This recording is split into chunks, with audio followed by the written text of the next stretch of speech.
Good evening, everyone. So I hope everyone of you have seen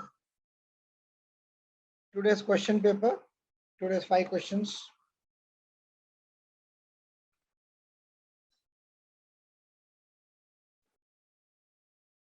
So let's just quickly get into the first question.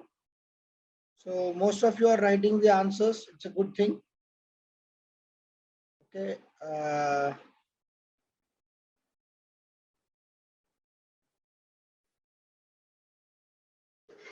Fine.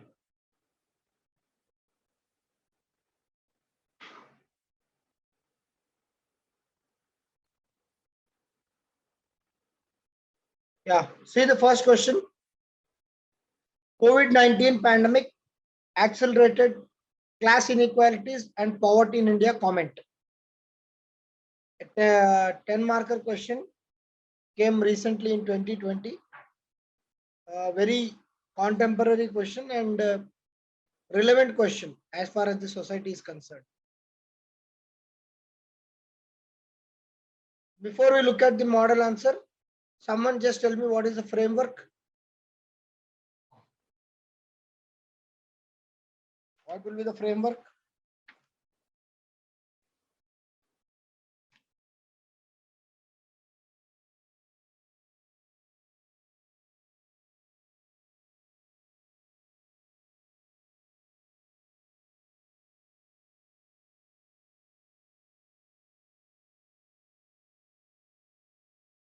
What is the framework? Yeah, Rajni. In the introduction, defining the inequality and poverty in India and how it is how pandemic has impacted the inequality and poverty, continuing with the way forward and conclusion to tackle it. Okay.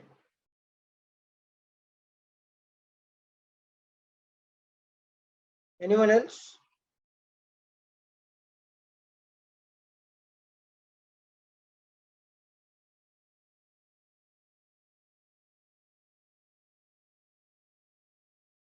What is the framework for first question? Anyone else? So Rajni has given decent framework, but yeah, anything to improve upon?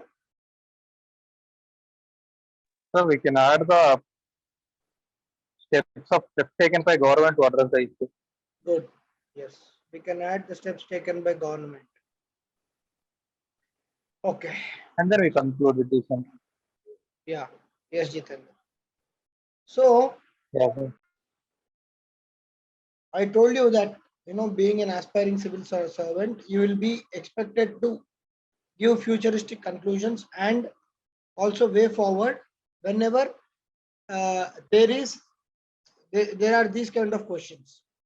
Okay. So the question says, how pandemic has accelerated inequalities and poverty in India? That is a core demand of the question, no doubt about it.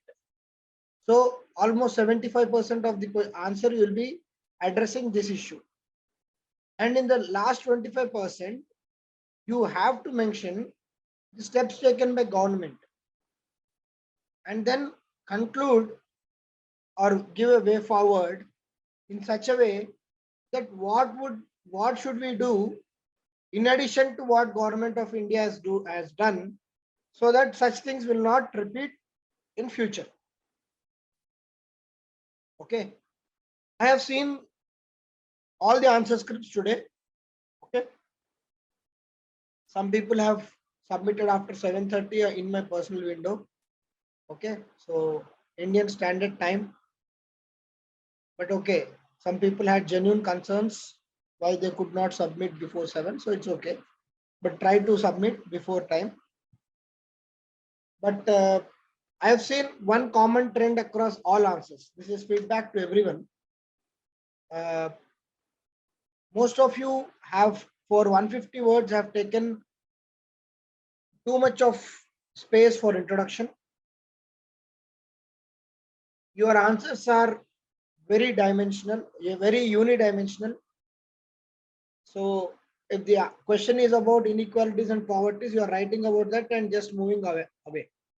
but then write something about what government has done.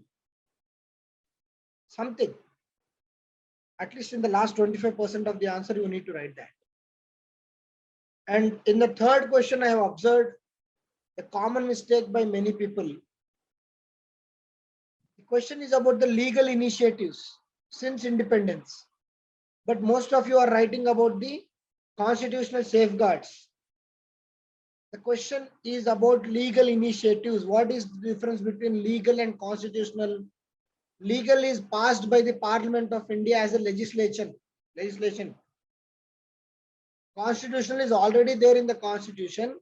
The Supreme Court of India is the watchdog of implementation of those articles. Of course, through parliamentary means, the Constitution can be amended. But the question is, what are the legal initiatives by the state since independence? You need to write about what are the legislations passed since 1947 to safeguard the interests of STs. But most of you are writing articles. Again, that is a small mistake. In fact, major mistake.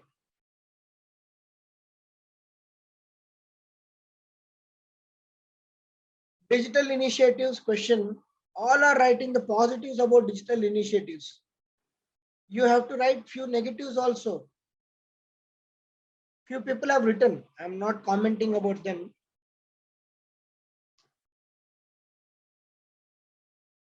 And fifth question, I think most of you have not understood.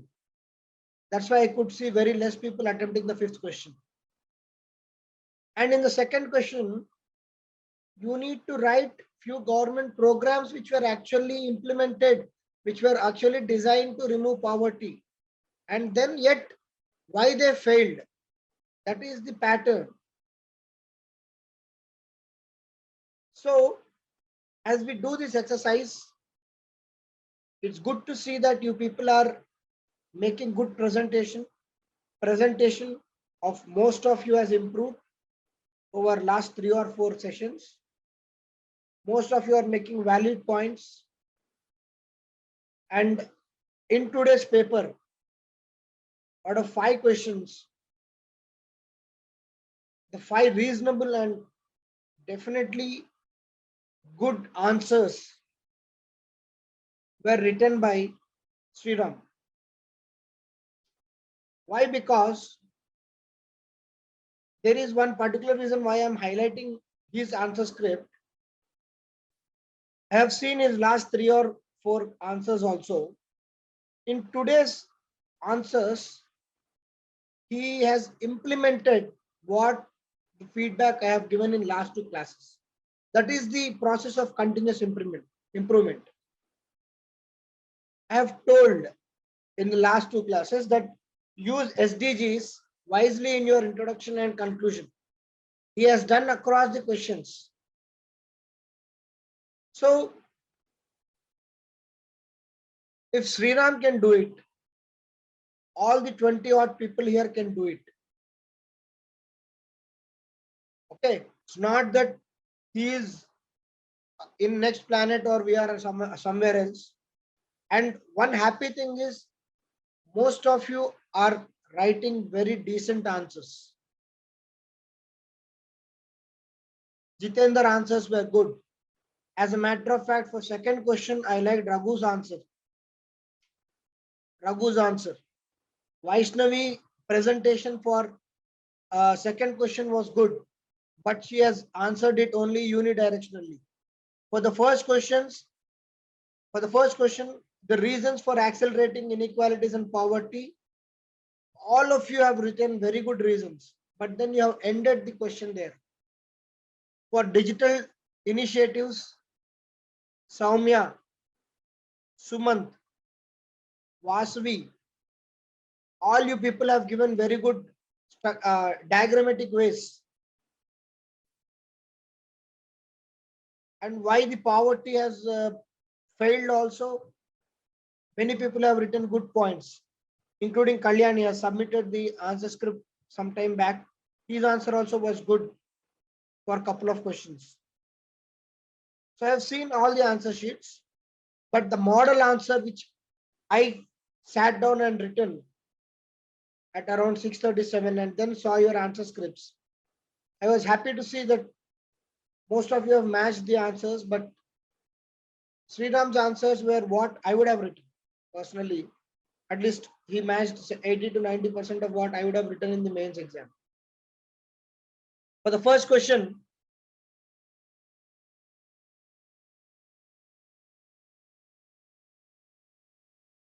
are you able to see?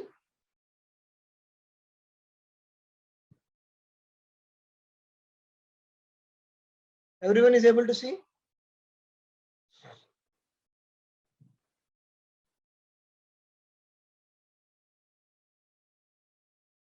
You're able to see the answer script, right?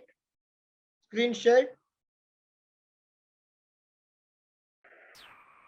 Yes, sir.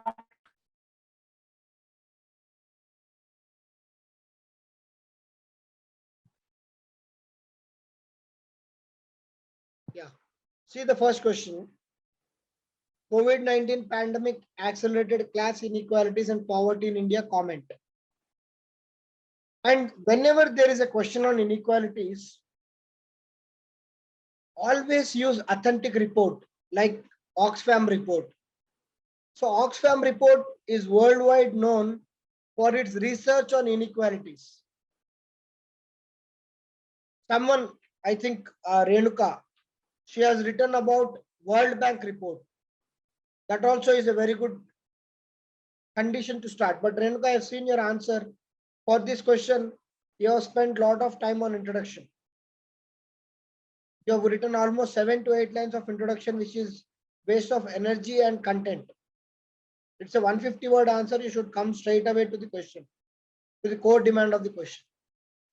So here you see, according to Oxfam report during COVID-19 pandemic, more than 50% of the world's new poor are from India, and also 84% of Indian households suffered loss of income. In fact, you can write another stat of Oxfam report.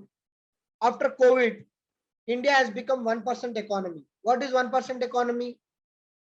Top 1% of India control close to 70 to 75% of wealth, which shows India is suffering gross inequality.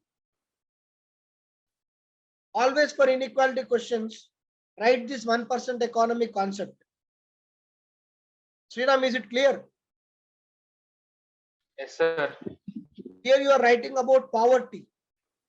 To make it much more relevant to the question, in the same Oxfam report, pick up the inequality issue and say, post-COVID, India is tending to become a 1% economy, where the top 1% of India is controlling close to 70 to 75% wealth, which shows the gross inequalities in India.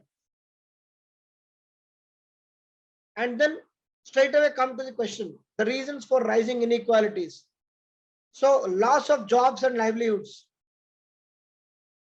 COVID has created a lot of disturbance in the jobs and livelihoods, especially the migrant workers and daily workers lost livelihood. And this loss of livelihood pushed more people into debt. Because of loss of livelihood, people were unable to find ways and then their entire families ran into debt. Okay. And we also have seen that COVID-19 has struck many families with huge medical bills, almost getting bankrupt. Rising inflation. Because, in fact, you can write, because of COVID, there was supply shocks. Supply shocks which led to severe rise in inflation. Loss of skill and learning. And to add that, mental agony of people who went into depression and could not continue work. In loss of jobs, you can write formal and informal jobs.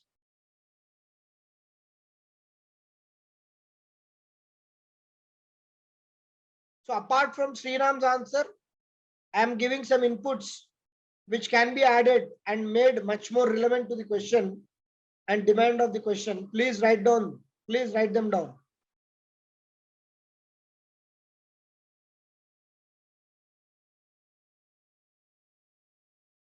Sriram, you just note down the inputs above your answer, which I am giving, and post in the group.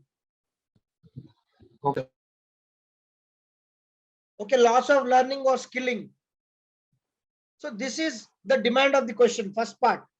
Most of you have written up to here, but some people have written steps taken by the government, including some of you. And apart from Sriram, I think Jitendra has written, and few others also have written steps taken by the government. Here, you have to use the technical jargon, Sriram. Pre-distribution of food grains under NFSA, it is popularly called Pradhan Mantri Garib Kalyan Yojana, especially for COVID. Pre-distribution of food grains under NFSA is already there since 2013. As far as COVID is concerned, that scheme is called PM Garib Kalyan Yojana. Yes. In that, almost 80 lakh people of India are being provided free food grains. And PM Swanidhi scheme for street vendors for financial support up to 10,000. Fiscal stimulus package to various government sectors, and then under Atmanirbhar Bharat. What is Atmanirbhar Bharat? Promoting self-reliance on Indian industries by cutting down imports. Apart from that, education, free education to children who lost parents during COVID.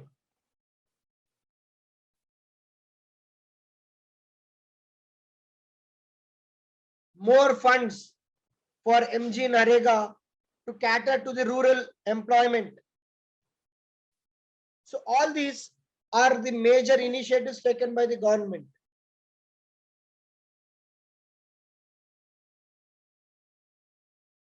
So the conclusion can be COVID-19 has yet again brought into the picture of the inequality in India. The need of the hour is to have a visionary long-term view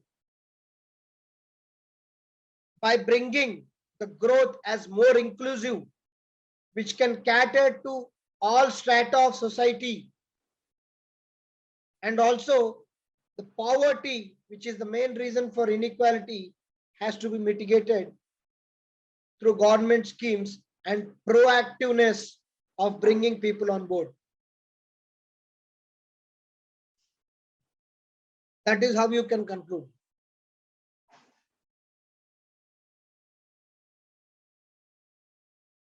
Is it clear? See, Raghu, are you all able to see Raghu's paper? He has done good justice to the first half of the question. Most of you have written like this and straight away concluded. Okay, most of you. See the second question. Despite implementation of various programs for eradication of poverty by the government in India, poverty is still existing. Explain by giving reasons. This question also, Sriram, you have written well. And but you have made one mistake in the statistic. I think you have given 6% poverty, which is wrong. Okay. Yesterday also, in one of the answer, I've told that while mentioning statistics, be very careful. You see, in India, around 6% of population are living in poverty. Are you able to see, Sriram? The first sentence itself is a very dangerous statement. How did you get 6%? I have seen it, sir. I seen it in the Google. No. Poverty is not 6%. If poverty is 6% in India, we are all very happy. Okay. Even today, it's around 20-21% as per the latest statistics. In fact, after COVID, Sir, that's I think according to the World Bank poverty definition. see, even if you go by World Bank poverty definition, there are two criteria of World Bank poverty definition. One is $1 PPP, purchase power parity. Second is $2 PPP. Okay, Yeah, those are the that's sir, basis. $1.90. If you take $2 PPP, the poverty rate is very high. Okay, but if you take $1 PPP, the poverty rate is very low. But even then, it is definitely not 6 to 10%. I think you are talking about some extreme poverty. Just recheck the stat. If you have that stat, just send me personal screenshot to my personal chat. Okay, because I have never seen. Okay, fine. But even if you are writing some stat which you have seen, substantiate it with where you have seen. If I were the examiner correcting this answer sheet, I am not aware of this stat. If somewhere, if you are taking some reference of $1 PPP or $2 PPP, whatever it is, then you have to mention that. Because in India, we are still following the same Tendulkar poverty line or the Rangarajan line, whatever it is. And that's what here Raghu has mentioned. You can see, according to SDG targets, to end poverty is top priority, which has become an international concern. As per Tendulkar committee, around 21% of total population are under below poverty line. So this is an authentic statistic is giving based on Tendulkar committee. In fact, after COVID, there are reports saying that almost 30% of India are now below poverty. Okay, fine. Now coming to the demand of the question, you need to mention certain government schemes and then how those schemes could not mitigate poverty and give a very good way forward.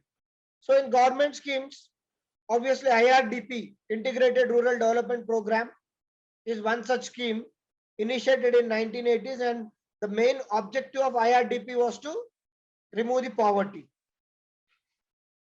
And then schemes like Employment Generation Program. See, Manrega is itself an employment generation program. Again, you are writing Manrega. So do not repeat the point. Startup India, Stand Up India is a good example. Schemes providing utilities like housing, electricity, and food grain. So when you are making this statement, Raghu, write the schemes. What is the scheme which is providing housing? You have mentioned in the next point. So again, third and fourth point are repeating. You say schemes providing utilities like housing.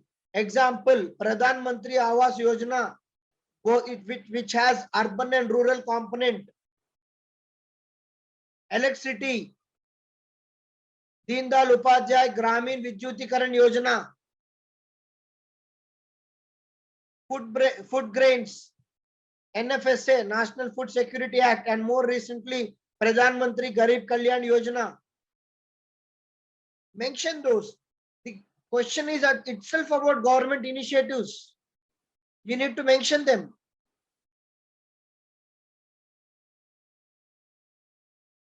And Pradhan Mantri Vandana Yojana to support the pregnant women for the expenses during their maternity. So your questions framework and approach is good. That's why I am highlighting your answer. Framework is good, but the content can be much better. Reasons for poverty still existing in India. Lack of ground level penetration. Good point. The lower level officials are unable to take the schemes to the grassroots. Corruption. Okay, corruption or red tape. Lack of advancement of technology. The digital divide between rural and urban areas is a major issue. Okay. Bureaucratic apathy. Yes, there is red tapeism in the bureaucracy. That is one issue. Okay. What else can be the reason? Anyone?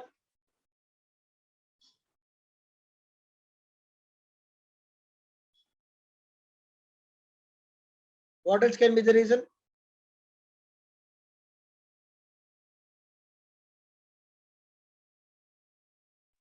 Prevalence of the middlemen. Jobless growth, prevalence of middlemen. Okay. Good. And in the way forward, he has written improving social infrastructure and job opportunities in rural areas. Good. It's a good point. Direct income transfer is an outdated scheme. It is called direct benefit transfer, DBT. It's already being implemented. Okay. Then when the scheme is already being implemented, don't give as a future thing. You can say that more proper and speedy implementation of DBT. You and me have not invented DBT. DBT is already being done by the government. So how to improve DBT should be your future program. Implement DBT is not a solution. Already it is being implemented. Adopting to new technologies and faster and efficiency implementation. And you can say bringing in blockchain technology to avoid corruption. Be innovative in your thought. Industry 4.0. Bringing blockchain technology to avoid corruption. Implementation of social audit for the amount spent. Integration of PFMS system. See, these are all impromptu things which are coming out from my mind. PFMS, financial management system, to ensure that every rupee spent is accounted. So these are the way things forward where you can bring streamlining of government spending and reduce the poverty.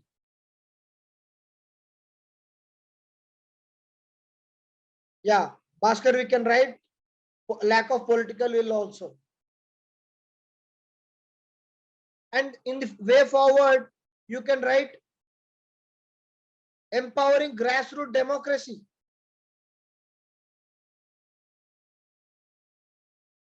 Yes, empowering grassroots democracy. So all these are important points which can help us to mitigate poverty. So you have written skilling also. Skilling is a good thing.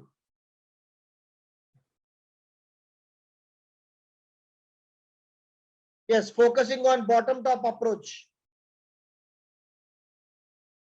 Instead of top to bottom, we can focus on bottom-top approach.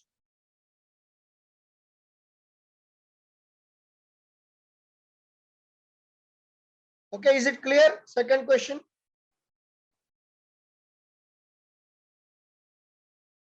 Everyone, is it clear?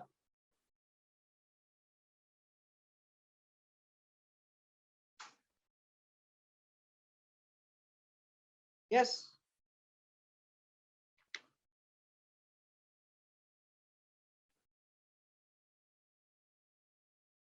See the third question. What are the two major legal initiatives by the state since independence addressing discrimination against the STs? Two major legal initiatives by the state. So what are those two major initiatives to you? There may be 5 or 6 major initiatives. So you have to write what are the two major initiatives as per you. So this answer doesn't have a standard answer. What are two major initiatives to me may be different for Rajani, Raghu, Sriram, Renuka, everyone. But for me, what are the two major initiatives? I have to write. And when I'm writing them, I have to show that why those are two major initiatives. I hope you're understanding the question.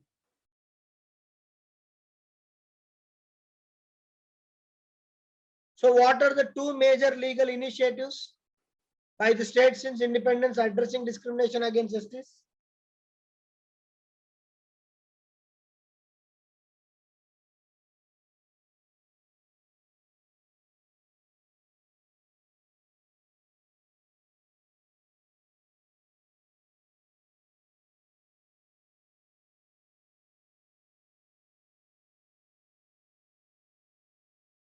Yes.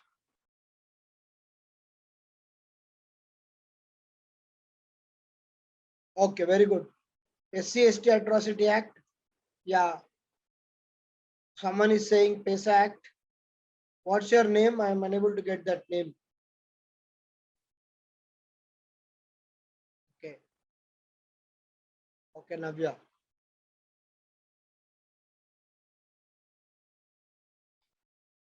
What about FRA? If I were to write about two major legal initiatives, for me, the two important initiatives for empowerment of STs are Prevention of Atrocities Against SCs and STs Act, and then Forest Rights Act 2006. Forest Rights Act 2006 is a game changer as far as the rights of STs are concerned. Yes or no? I hope you all know what is FRA 2006. Okay. In this context, you can write that, you can write the introduction. Introduction again, Sriram's introduction was very apt and relevant, I felt, because STs are having their own cultural, distinct culture. They have less contact with the mainstream society, and they are based in very difficult geographical terrains. So, Sriram, feedback for your question is, first instead of coming to the constitution, first write the legal initiatives, and somewhere you can say apart from the legal initiatives, constitution has already given certain safeguards, they are XYZ. Somewhere, definitely you should write constitutional safeguards. I am not denying that, but the first core demand of the question should come first. Is it clear? Yes, sir. The core demand of the question is about legal initiatives. So what you have written in the second half of your page should come first, and then while just before conclusion you can write, apart from these legal initiatives, there are already certain constitutional safeguards as part of Article 15, 16, Article 45, Article 338A, where a National Commission for ST is formed, and Schedule 5, Schedule 6. Schedule 5 and Schedule 6 are much bigger constitutional safeguards when compared to 15 and 16. And then some major legal, you have written 3, but I'll take 2. The first one is Prevention of Atrocities on Scheduled Caste and Scheduled Tribes Act 1989. So you have to write briefly about how that came up. And it's a punishable criminal offense, non-bailable criminal offense. Even recently, when Supreme Court has said it's a bailable offense, again government has gone to the court and brought the stay. So it remains non-bailable offense. If someone is booked under SC/ST Act, it will be a non-bailable offense. And then the FRA, the game-changing Act of 2006, where the tribes are given certain rights over minor forest produce. They are given certain rights over the land, their tribal forest land. Okay. Write about these two acts, and then write about the constitutional safeguards, and then conclude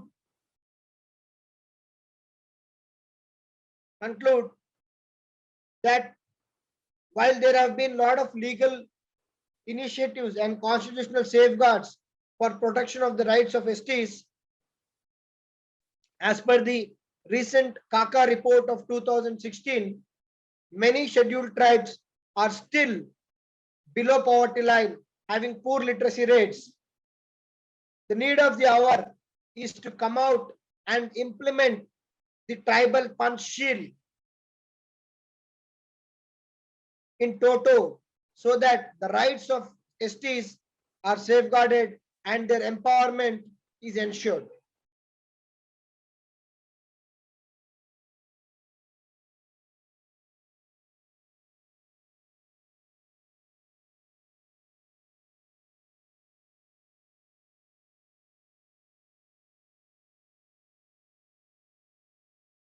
Is it clear?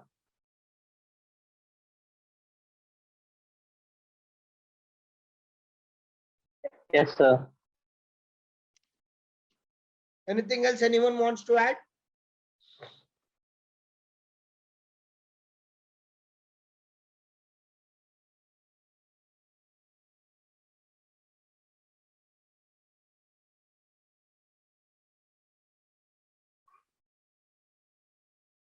See the fourth question. How have digital initiatives in India contributed to the functioning of the education system in country? Elaborate your answer. What would be the, it's a 250 word question, by the way, it's an essay type question. What would be the approach for this question? Digital initiatives in India contribute to the functioning of education system. So we can write advantage, disadvantage, and then way forward or government initiatives, and then we can come to this. Who is speaking? Jitendra? Yeah, tell me, Jitendra.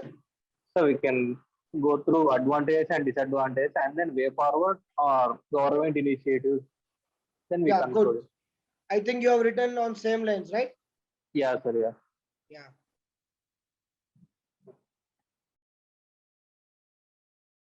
Anyone else has any other framework?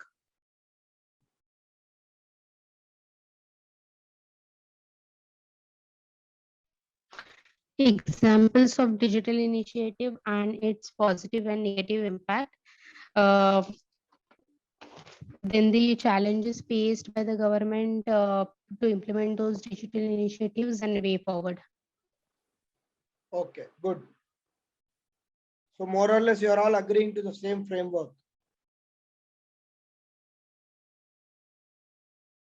Okay. So again, you can simply start that, how you can say the COVID pandemic has forced, Navya, digital initiative, positive aspects, negative aspects, challenges and way forward. Perfect. I think everyone have understood the framework for this essay type question, which is really good. Okay, significant improvement in the way you are understanding the questions. Very good.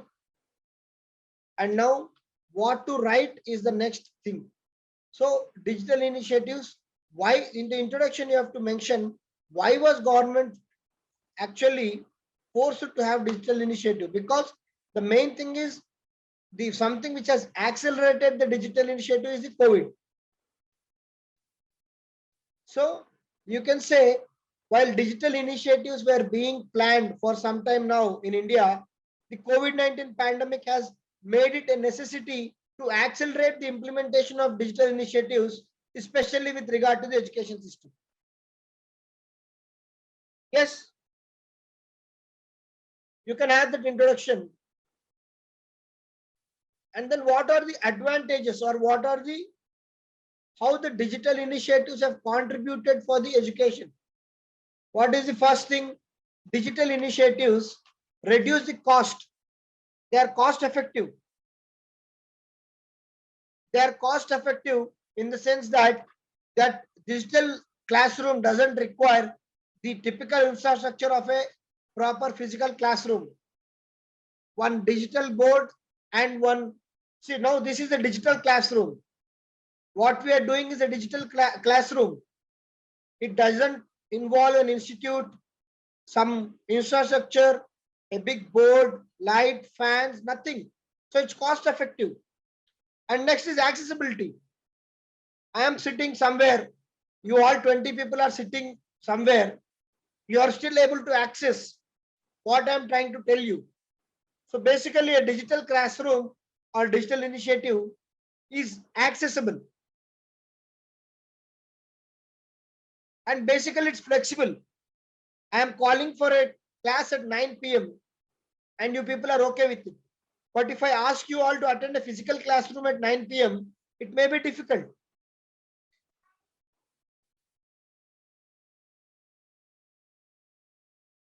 And it is more intensive and more inclusive. Instead of immersive, I would use it is more intensive and inclusive as such, because I sitting here, I'm able to share someone's answer script, give my model answer, and you all people can see, and you can all correct it at your own convenience.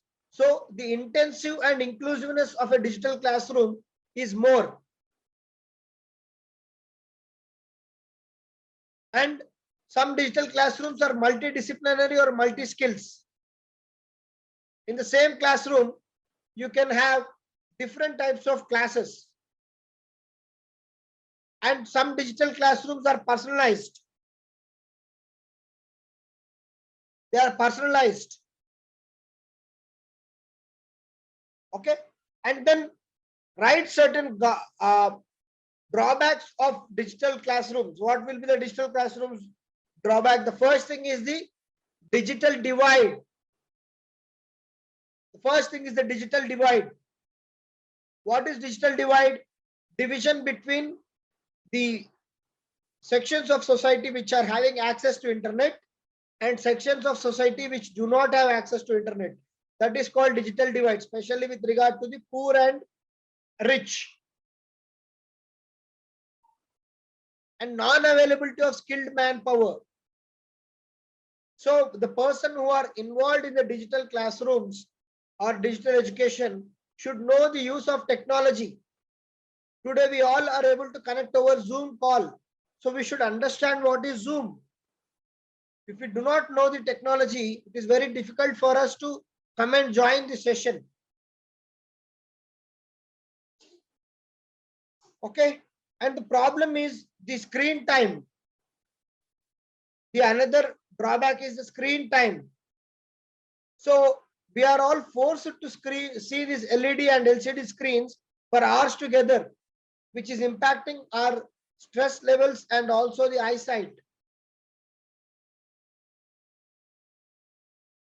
And it is making our study in a way we are sitting and just reading. There is no physical movement. There is no physical movement. And finally, there is no socializing. There is no socializing through digital classroom. If I were in a physical classroom, I could see all of you, how attentive you are. Is my lecture being able to understand or not? Such kind of reactions I can see. When all your videos are switched off, only when I am speaking, it is very difficult for me to understand what is the impact I am creating on you and how am I able to socialize with you. It's not only me socializing with you, it is about you guys socializing amongst yourself. That is also be absent in a digital classroom. So what are the various government schemes brought out to implement digital initiatives? One is called MOOC, massive online correspondence, massive online communication. And now recently the government has come up with a platform called Diksha. Diksha is an education portal. And National Digital Library. And many states have implemented DTH programs for various classrooms. For example, Tamil Nadu, continuous DTH programs where students can sit in the house and just by switching on the TV, they can have access to the latest lectures by their teachers. And one more platform, online platform, was created by the government called Swayam. Swayam. Swayam is a digital platform. And then all the IITs today give free lectures on various scientific topics.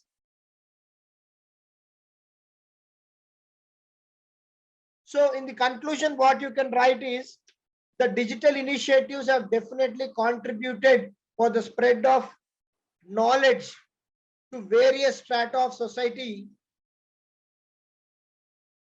But the need of the hour is to address the digital divide so that the poor can access the online education, and also the way forward would be a hybrid model where we can include the digital education as well as the physical classrooms, so that the essence of physical classrooms, which actually apart from education brings out various qualities in the students, is not missed. That can be your conclusion.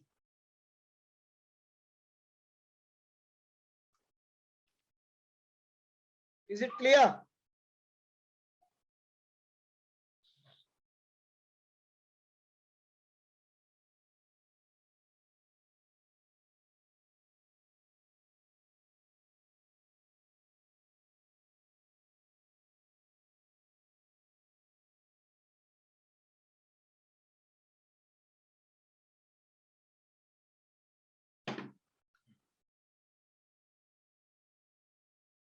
Yes, everyone. Is it okay? Yes, sir.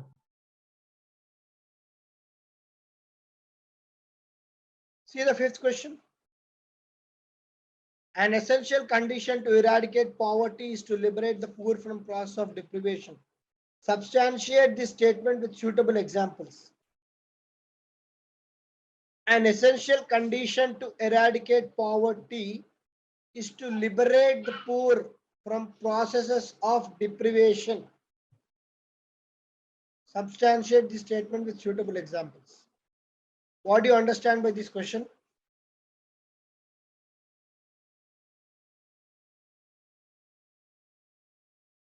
Essential condition to eradicate poverty is to liberate the poor from process of deprivation.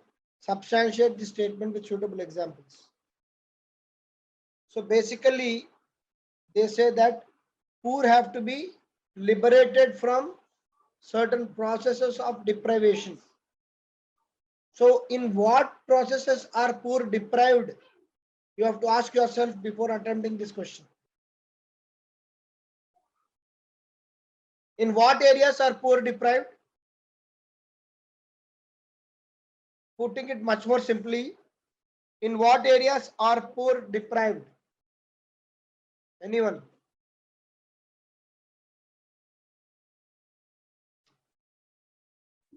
Education, health, sanitation, employment. Very good.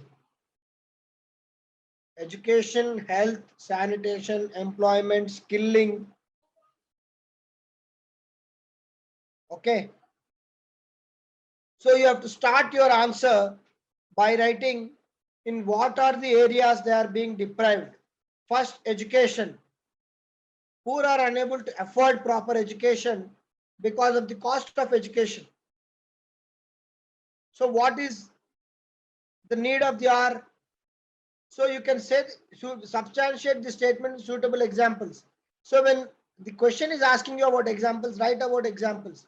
For example, non-implementation of Right to Education Act, through which 25% of the seats have to be reserved for poor, which is not being followed, and hence poor are being deprived of the education. Number two, health. The poor are unable to afford the health care because of the cost of increasing health care. And more often than not, even if the health care is covered through some schemes like Pradhan Mantri, what is that? That insurance scheme.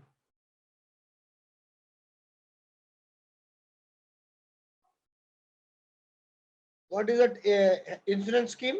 I'm just unable to recollect it.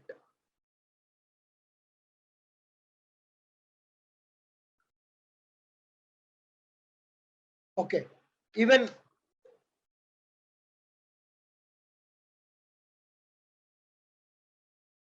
so, even when poor are covered under certain health insurance scheme, the thing is they are going into poverty because out of pocket expenses for medicines. Yeah, Ayushman Bharat. Thank you. So Pradhan Mantri Ayushman Bharat. Okay, where almost 50 lakh people, that is 10 lakh families are covered. Okay, 50 crore people, that is 10 crore families are covered, and a free family floater package of 5 lakhs is assigned to each and every family. But yet there are people falling into poverty because of out of pocket expenses for medicines. So in healthcare, they are being left out. And in sanitization, why? In fact, most of the poor end up as sanitization workers.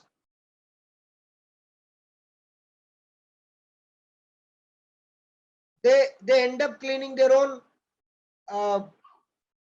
waste.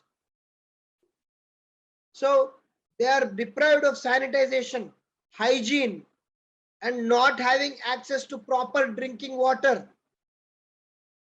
Most of the poor drink very impure way of water, which leads to waterborne diseases.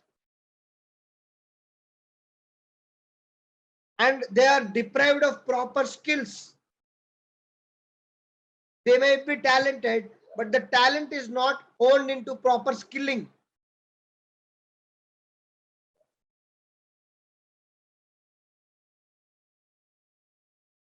They are not having proper skills.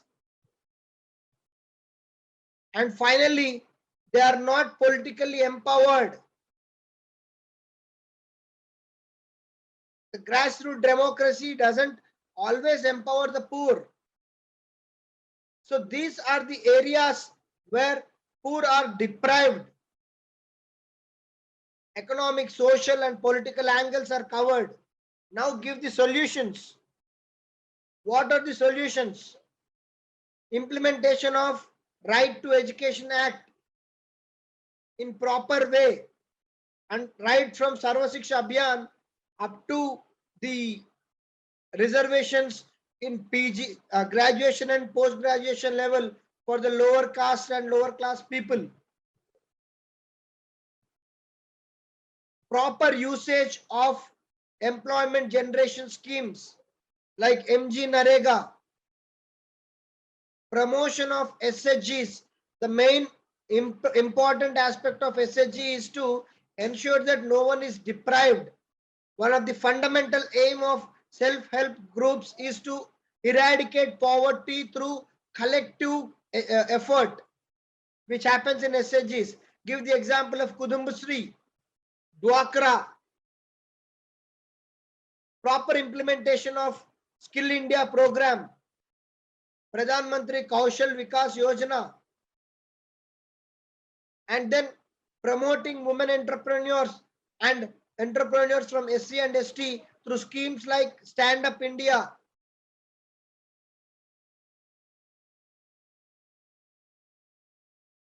Giving proper housing facilities under Pradhan Mantri Awas Yojana.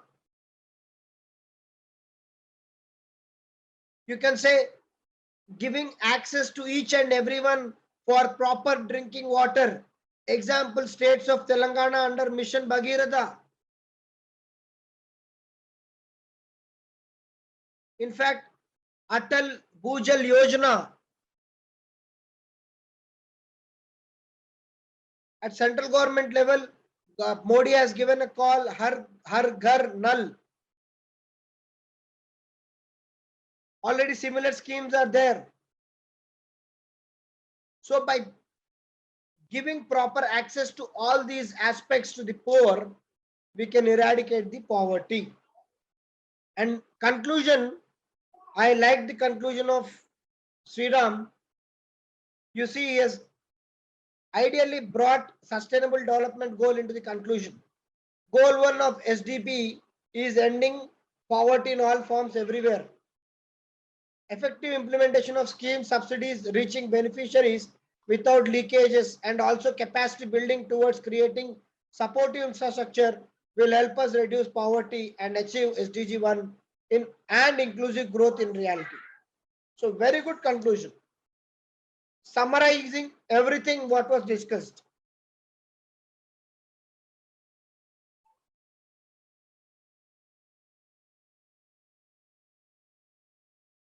So is it clear, everyone? Fifth question. Understanding the question is slightly difficult. The moment you understand the question, the content will flow very freely. Agreed?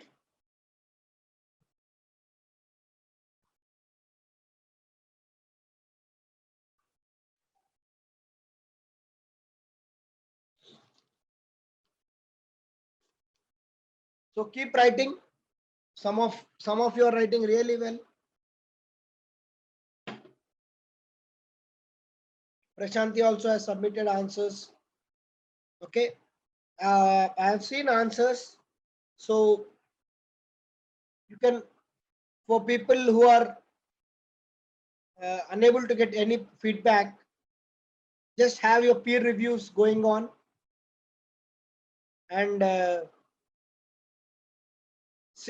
just once we discuss the model answers, compare the model answers with your answers, see where you could have improved, and try to include the suggestions I am giving in the classes into your answers, so that your answers will look more enriched. So wherever possible, when you are making a statement, give an example. When you give an example, substantiate it with some fact.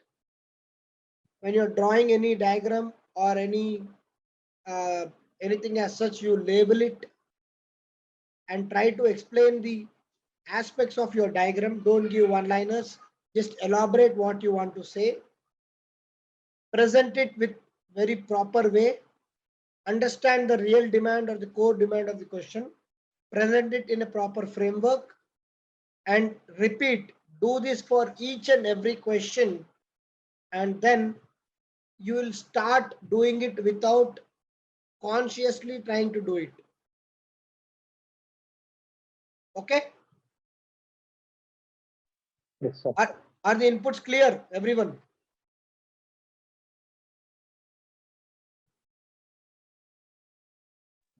Yes, sir.